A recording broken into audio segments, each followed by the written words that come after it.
Episode 21। Ishan rocks की धमकी सुनकर आशिता डर गई। जब से उसने होश संभाला था, उसे पता था कि उसके भविष्य की योजना उसके परिवार ने पहले ही बना ली है।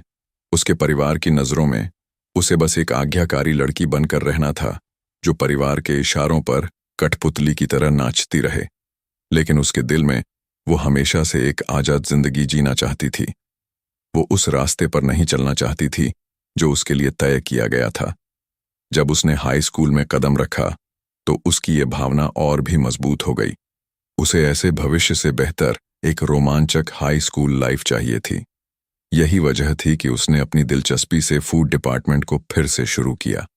सिद्धार्थ के साथ मीटिंग के बाद फूड डिपार्टमेंट में सब कुछ आसान हो गया, लेकिन अब ईशान रॉक्स फूड डिपार्टमेंट को हड़पना चाहता था। ये आशिता और सिद्धार्थ की मेहनत का नतीजा था। वो फूड डिपार्टमेंट को मर्ज करने के लिए बिल्कुल तैयार नहीं थी, पर अगर वो मानती नहीं है तो ईशान रॉक्स बस उसके परिवार को खबर लीक कर देगा। फिर वो फूड डिपार्टमेंट तो क्या, आसपास के किसी अच्छे गर्ल्स स्कूल में भी नहीं जा पाएगी। आशिता, जिसने बचपन से ही जबरदस्त तालीम पाई थी और हर तरह की मुश्किलों का सामना करना सीखा था, उसे भी लगने लगा कि उसका दिमाग काम नहीं कर रहा है। उसने अपना सारा ज्ञान झोंक दिया, लेकिन फिर भी समझ नहीं पा रही थी कि इस आदमी से कैसे निपटे। अगर वो हाँ कहती है तो अपने दिल के खिलाफ जाएगी, और अगर मना करती है तो फूड डिपार्टमेंट नहीं चला पाएगी। मुझे क्या करना चाहिए? आशिता की भौहें चिंता में सिकुड़ गईं। उसका चेहरा दुविधा से भरा था। वो कोई फैसला नहीं ले पा रही थी। क्या तुमने सोच लिया आशिता सान? मेरे पास ज्यादा टाइम नहीं है। आशिता को हिचकिचाते देखकर ईशान रॉक्स ने मुस्कुराते हुए कहा। वो आशिता के मन की बात अच्छी तरह समझ रहा था। उसकी नज़र में आशिता बस एक हाई स्कूल की स्टूडेंट थी। धमकी देने के बाद वो बिल्कुल शांत नहीं रह पाएगी। वो जल्दी ही उसके फैसले से सहमत हो जाएगी। क्या मुझे सच में मान जाना चाहिए? ईशान रॉक्स की बात सुनकर आशिता और भी घबरा गई। तभी एक गर्म हाथ उसके कंधे पर रखा गया, जिससे उसका डरा हुआ दिल थोड़ा शांत हुआ। मत मानो, एक धीमी आवाज आशिता के कानों में पड़ी। उसने हैरान होकर देखा तो पाया कि सिद्धार्थ, जो पहले किचन में खड़ा था, अब उसके पीछे खड़ा है। वो मुस्कुराते हुए उसे देख रहा था। सिद्धार्थ को अपने पास देखकर आशिता को बेवजह ही हिम्मत मिली। उसे अब समझ आया कि उसे क्या फैसला लेना है। उसने गहरी सांस ली, सिर उठाया और ईशान रॉक्स को सीरियसली देखा।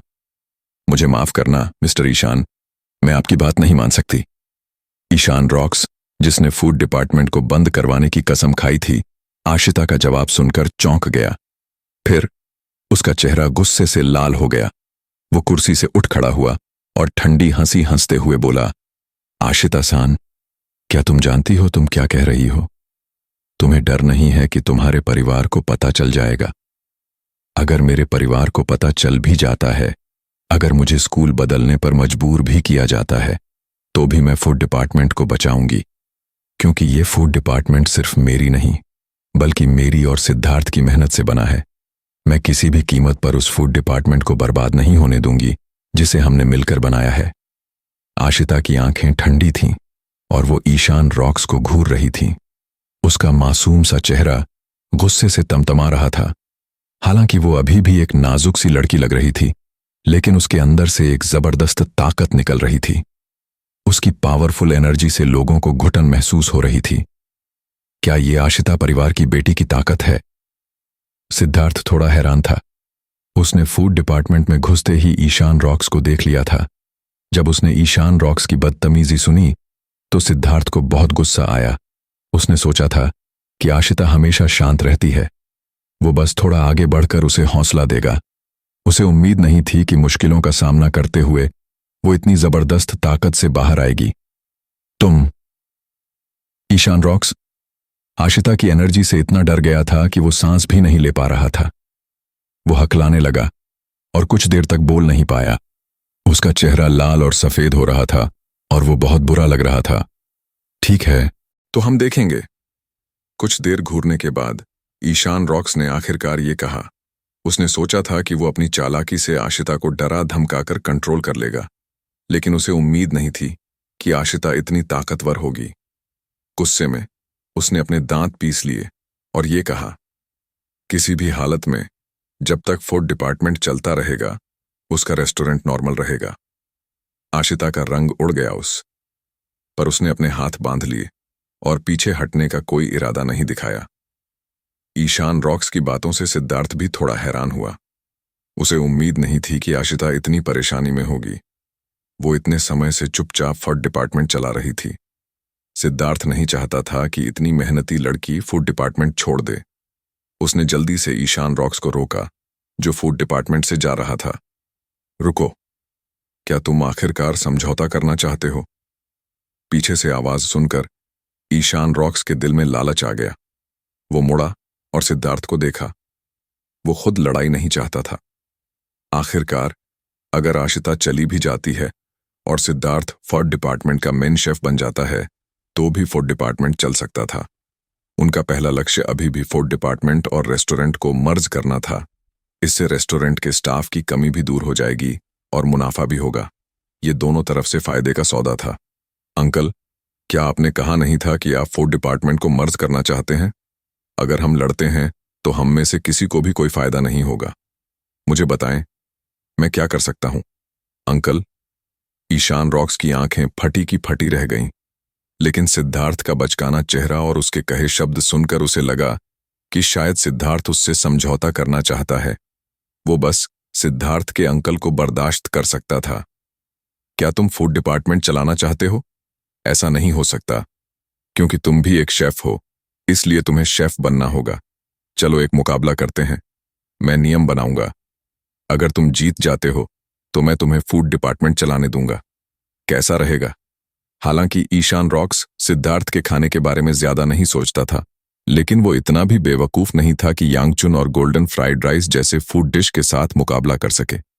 जब तक उसका खाना बनाना सिद्धार्थ से बेहतर था, वो और आशिता उसके रेस्टोरेंट में शामिल हो पाएंगे। जरूर, क्योंकि हम दोनों शेफ हैं, इसलिए ये सही तरीका है। सिद्धार्थ ने हाँ में सिर हिलाया। ठीक है। ईशान रॉक्स आगे बढ़ा और सिद्धार्थ के किचन को देखा। उसने देखा कि फ्रिज में मीट सील किया हुआ था। उसे याद आया कि सिद्धार्थ का फूड डिपार्टमेंट शुरू से ही कुछ डिश से चल रहा था। कोई बदलाव नहीं है और किसी भी डिश में मीट नहीं था। एक पल रुकने के बाद ईशान रॉक्स ने मुस्कुराते हुए कहा, तो चलो ये मुकाबला करते हैं कि कौन सिर्फ मीट से बेहतर डिश बना सकता है। कैसे हम रेस्टोरेंट में बाकी स्टूडेंट को जज बनने दें? सिद्धार्थ, उसके साथ मुकाबला मत करो। ईशान रॉक्स स्कूल के रेस्टोरेंट में आने से पहले बाहर भी जाना जाता था। ज्यादा से ज्यादा वो बस फैसला करेगा। मुझे यकीन है कि सिद्धार्थ फूड डिपार्टमेंट को बेहतर तरीके से चला पाएगा। आशिता का रंग उड़ गया। वो आगे बढ़ी और सिद्धार्थ को याद दिलाने के लिए उसके कपड़े खींचे। वो जानती थी कि सिद्धार्थ ने उसे बताया था कि वो बस चुन, नूडल्स और गोल्डन फ्राइड राइस में अच्छा है।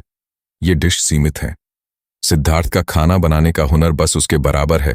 उनके लिए ईशान रॉक्स को हराना नामुमकिन है। वो पूरे साल स्कूल के रेस्टोरेंट का संचालन कर रहे हैं। आशिता की बात सुनकर सिद्धार्थ ने हाँ में सिर हिलाया। क्योंकि आशिता की हाइट उससे कम थी, इसलिए उसने अपना हाथ बढ़ाया और आशिता के सिर पर हाथ फेरा। उसने उसे प्यार से कहा, चिंता मत करो, फूड डिपार्टमेंट हम सभी से है। किसी के बिना फूड डिपार्टमेंट अधूरा है। जब तक मैं, सिद्धार्थ, यहां हूं, मैं तुम्हें जाने नहीं दूंगा, क्योंकि फूड डिपार्टमेंट हम दोनों ने मिलकर बनाया था। इसके बाद हमें फूड डिपार्टमेंट को बेहतर बनाना होगा। हम यहां कैसे हार सकते हैं?